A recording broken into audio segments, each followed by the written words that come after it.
What is your name? My name is Donna Hill. Hmm. And you are the author of a book on Rudolph Valentino, is that correct? That is correct. It's called Rudolph Valentino, the Silent Idol. It's his life in photographs. Aha. So lots of photos, lots of info. Lots of info. Each chapter has an essay, and then it's filled out with hundreds of photos. Okay. Did you write all of the essays or Yes, I wrote all the essays, and a lot of the photographs used are from my own collection, but I had very generous fellow collectors who let me have carte blanche from their own collections to use rare photographs, many of which had never been published prior to my book. mm. When did your book come out? I first published it in 2010 in a color edition, which was ludicrously expensive. And I revised it, added photos, changed the layout, and published it again in 2019, I think, in an expanded edition that's now the one that's currently available. And it's roughly 500 pages. Oh, 500 pages. Okay. Uh, what I've been wondering is also, when did you become interested in silent films in general? When I was a teen, in preteen, teen in the early 1970s, when PBS was showing The Silence. Those were some of my first exposures. I mean, I saw some in school, um, and coincidentally, since it's Easter weekend, one of our local television stations used to run the Cecil B. DeMille King of Kings every Easter. So Oh, I count that as my very first silent feature, because it's the first one I remember seeing multiple times. mhm. And I'm in fact going to watch it tomorrow. Oh, all right. That makes As sense. Serge Bromberg of Lobster Films did a spectacularly beautiful restoration on the film, and the DVDs were, I don't know if they're still available, but I bought them in France, and it's a gorgeous restoration. Mm. Oh, that's useful to know. I didn't know that myself. Uh, when did you start going to silent film festivals? Um, well, the San Francisco Silent Festival, I started going, when that started, from the very first year when they just showed Thief of Baghdad. It was just one film. Um, I started going to Pordenone 3 years ago. This year will be my fourth year going. Um, I used to go to Cinecon in Los Angeles, and I started going to that in the early 1980s. I've been to Cinevent, which is now the Columbus Motion Picture Show. I think that's what it's Mhm. called. And that was over Memorial Day weekends. And that's pretty much it. We had there used to be a revival house here in San Francisco called the Avenue Theater, and they used to show silence on Friday evenings. And so as soon as I had my driver's license, I was driving up from Sunnyvale, which is where I grew up, to San Francisco to go to the movies every Friday, or every Friday I wanted to go see a silent film. Oh, okay. What's your favorite silent film? Gosh, there are so many that I absolutely love. Most recent one that I saw was the MoMA restoration of Stella Dallas, which is a phenomenal film. Hmm. Great performance by Belle Bennett. I know it's heretical of me to say this, but I prefer it over the Barbara Stanwyck version. It, Okay. and I love Barbara Stanwyck. I mean, don't get me wrong. Hmm. Stanwyck is, queen. Um, but the Belle Bennett version is just amazing. Um, King of Kings. I love any of the Valentino features. Horseman of the Apocalypse. Love any of the Fairbanks features. I love Keaton's films. I mean, you know, pretty much if it's going to be on somewhere, I'm going to watch it. Sorry, that's my cat meowing in the background. That's okay. Yeah, He my thinks my he's my little guy's sleeping right now. oh, he's adorable. He's so cute. Yeah. We've got an all cat jamboree going on here. When did you become interested in Valentino specifically? That goes back again to seeing The Silence on PBS. They screened Blood and Sand, Hmm. and I was just struck by what a wonderful film it was. And he was wonderful. It was a good performance. And I also love Nita Naldi, who steals the movie. Hmm. And that started my interested in Valentino, I went to the library and read all of the available biographies of him at that time. And this coincided right about the time of the 50th anniversary of his passing. So a new book had come out by Alexander Walker, the British film critic, which was essentially a picture bio as well. Mhm. And that's when it got started. And then right around the age of 18, back in the day when they used to have paper and collectible shows, decades before eBay came into existence, Mhm. I went to a collector show and bought my first stills and photographs. And that's when I started collecting. Ah.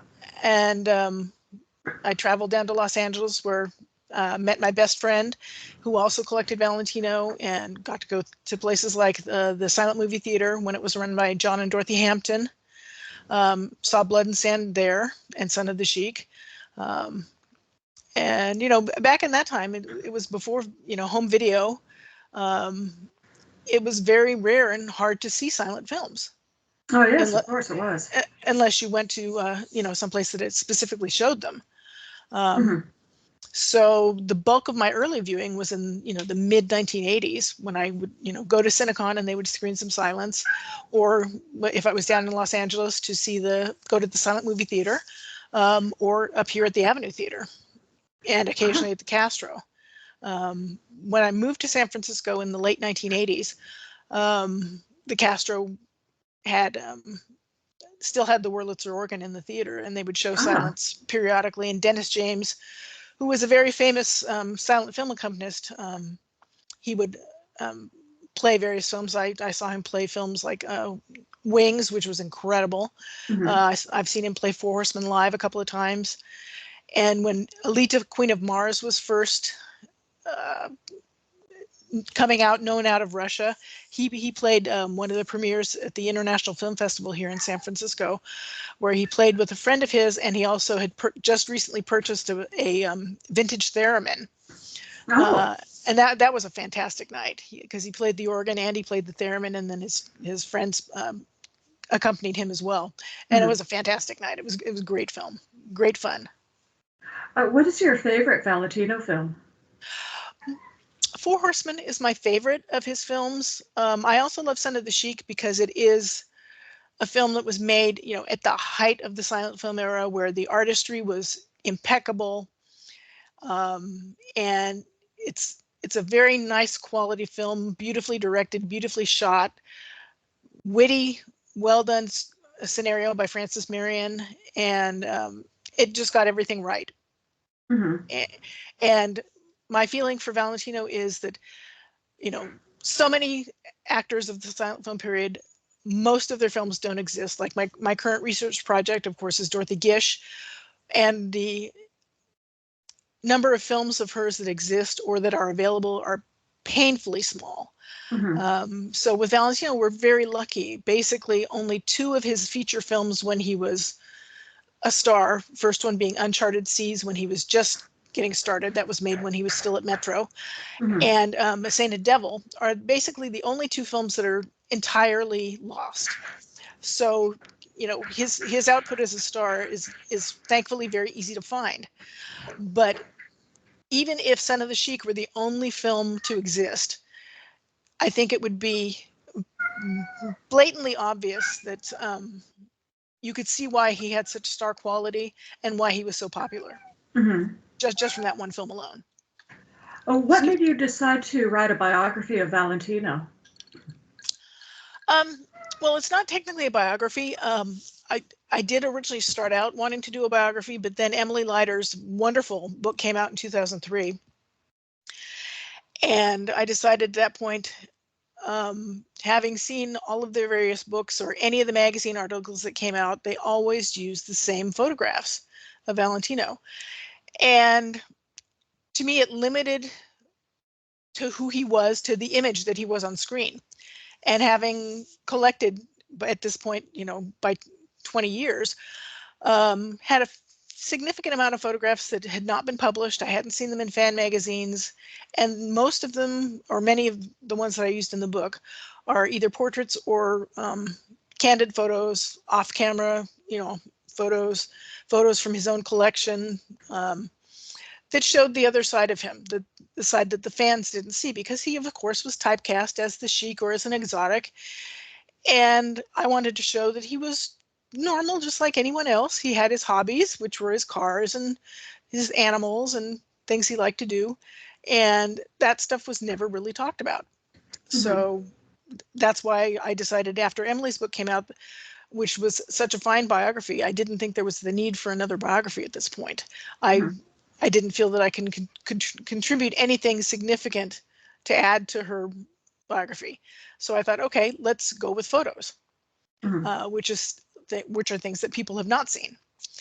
And, I broached the subject with friends, fellow collectors, and they were very happy and said, great, let's do this. You can have scans of whatever I have in my collection. My pleasure. And Kevin Brownlow was extremely supportive. Emily Leiter was supportive. Emily's since become a very good friend.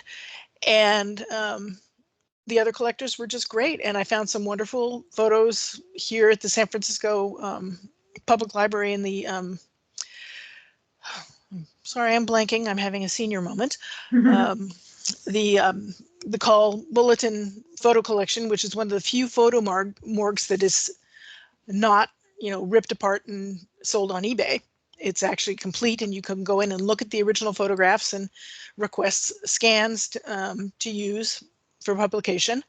And they had, 5 gigantic folders full of Valentino photos, and there were several that I hadn't seen, including one, alas, that I didn't use from their collection because, as is typical of the news archives, they would paint, either paint out the background or paint a circle around the person's head, whatever, for to aid in the publication, so that they could block out the background or whatever.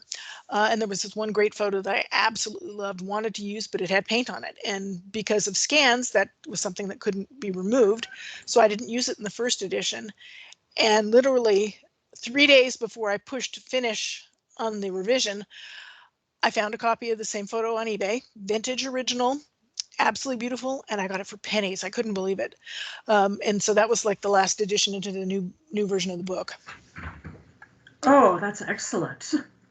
Yeah, it was lovely. And the expanded edition allowed me to use photos that I didn't use in the first edition, because of the first edition it was self-published, as the second edition is, but it was priced per page. And as I was working on it, the price kept going up on the book. So I had to limit the number of pages to the book to 200. And because it was a small format book of 10 by 8, there were photos that were like 4 photos on a page, and they were small. So the new edition allowed me to use full size, or, pages where there were no more than 2 photographs on a page. So that allowed me to expand and allowed the photographs to truly be seen. And unfortunately, it's black and white, but self-publishing in color is just ludicrously expensive, and I wanted the book to be affordable. Yes, of course. So, and when I went with the publisher that I use now, I mean, it's not as beautiful as the first edition, but I feel that the photo reproduction is good enough quality that you can see it. Some people have complained, saying, "Oh, it's like PDF," but I scanned everything at high resolution, and I'm very choosy, and I was very picky about how it would look. And if I didn't think that the proof that I received when I first did my first order on it, if I wasn't satisfied with it, I wouldn't have published. So while it's not optimal coffee table book quality, I think it's good enough to show who Valentino was, and the response has been very positive, and I've been very grateful that people have been open to it and very happy with what I did. Oh, that's good. It was a real labor of love. So. Do you have any other books in mind? Well, I'm currently researching Dorothy Gish. Dorothy is a bit more of a problem because she's not like her elder sister Lillian, who saved every single scrap of paper, which is now housed at the Billy Rose Theater Collection at the New York Public Library. Lillian always said that Dorothy left her papers to the Library of Congress, and that is not the case. Dorothy's papers are not there.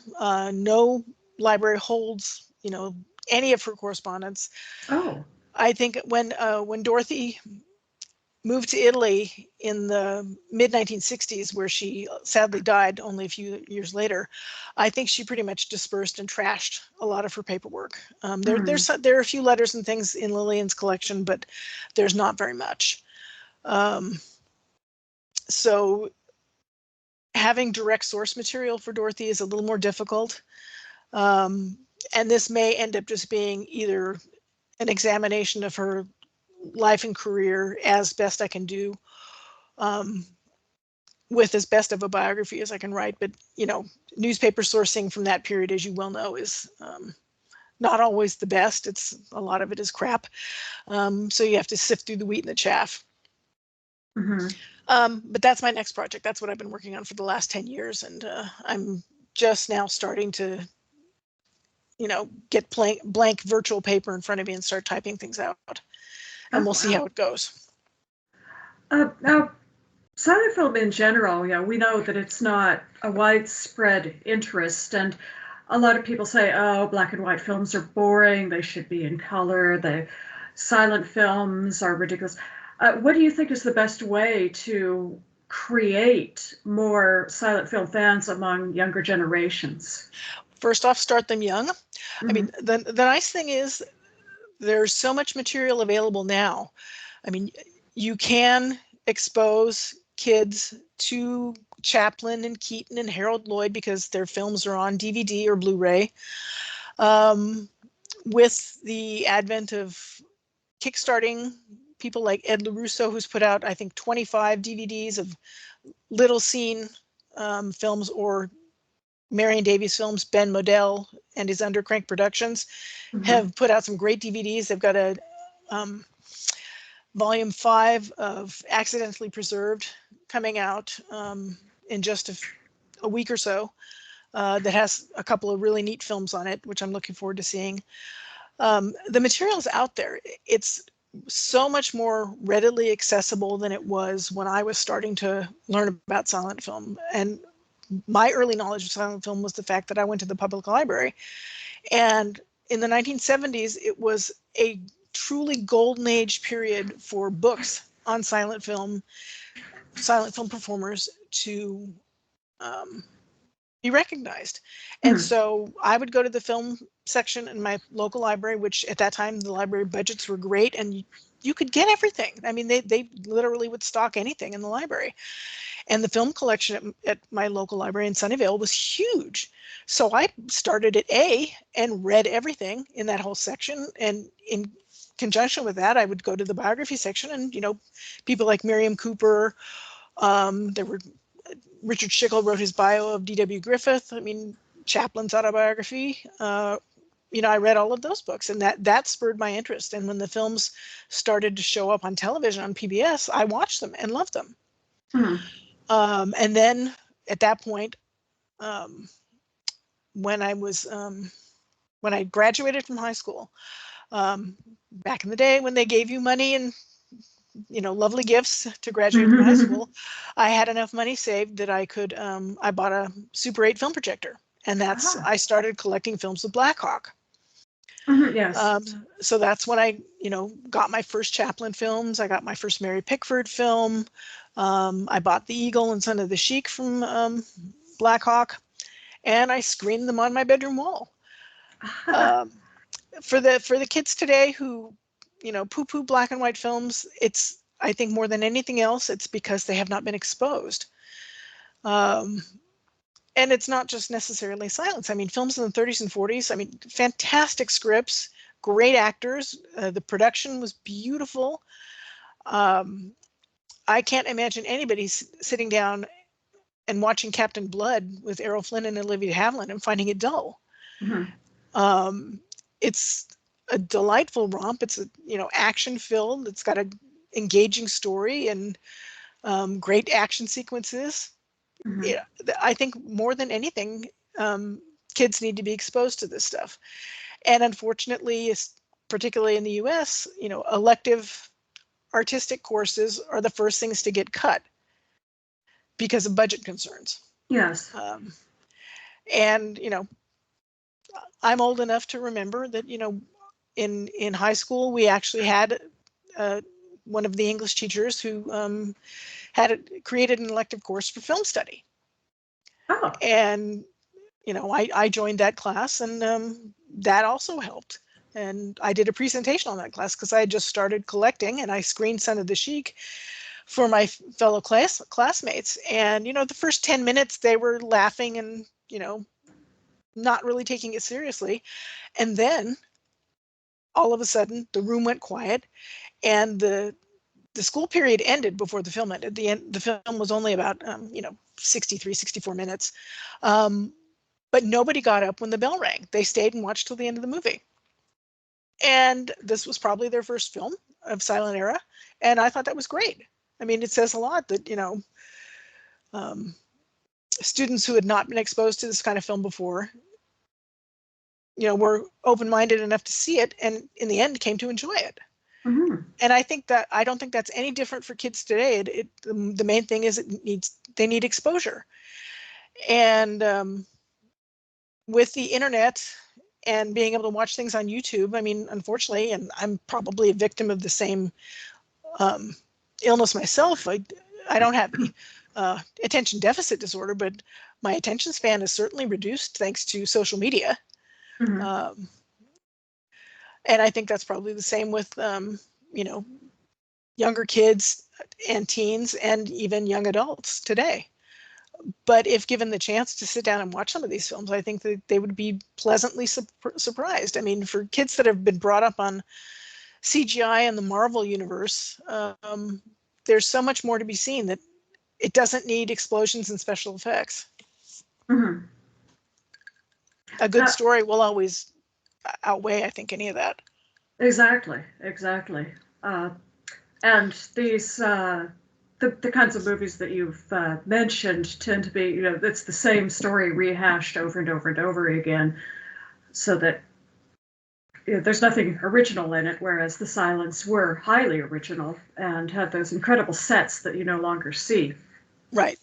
I mean, all the incredible sets you see now, it's all CGI, it's all fake. Exactly.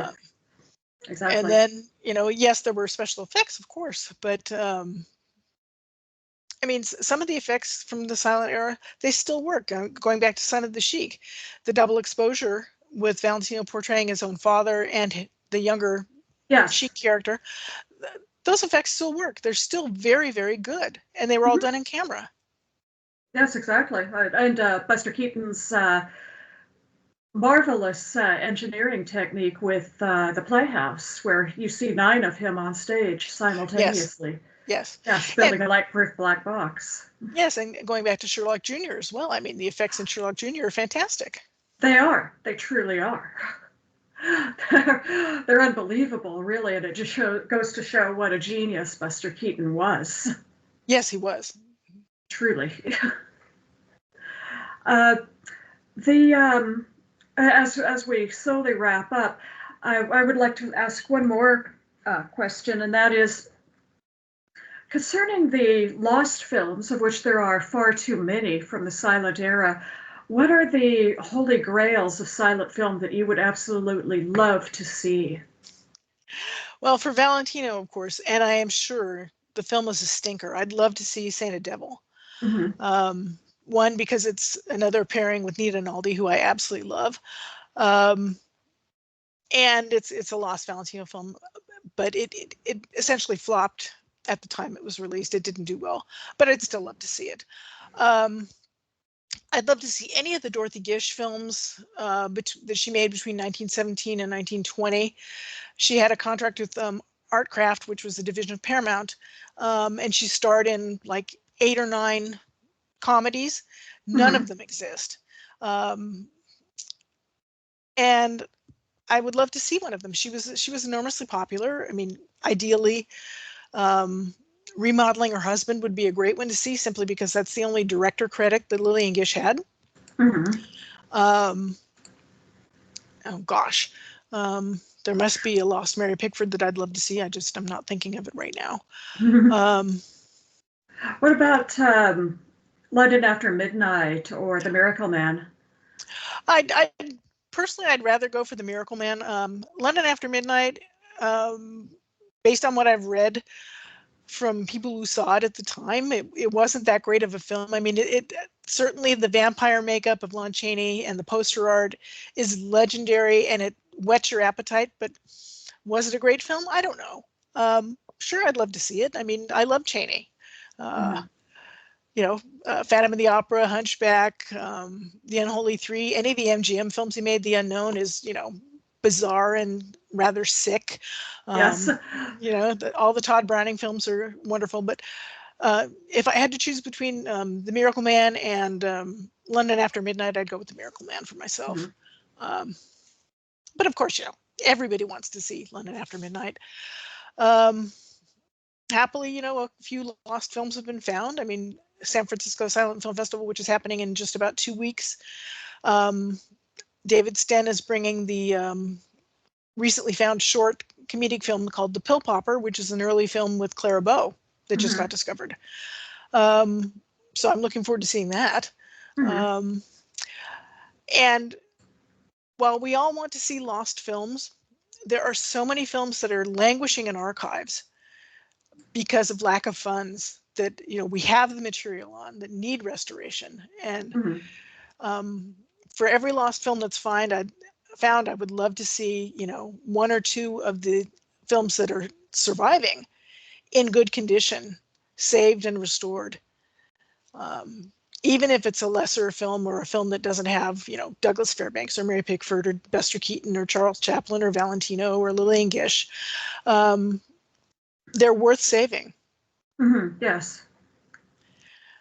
So, if I could balance it to have 1 important lost film found and 2 maybe lesser important, but, good films by a director like F.W. Murnau or George Fitzmaurice, found and saved, I'm all for it.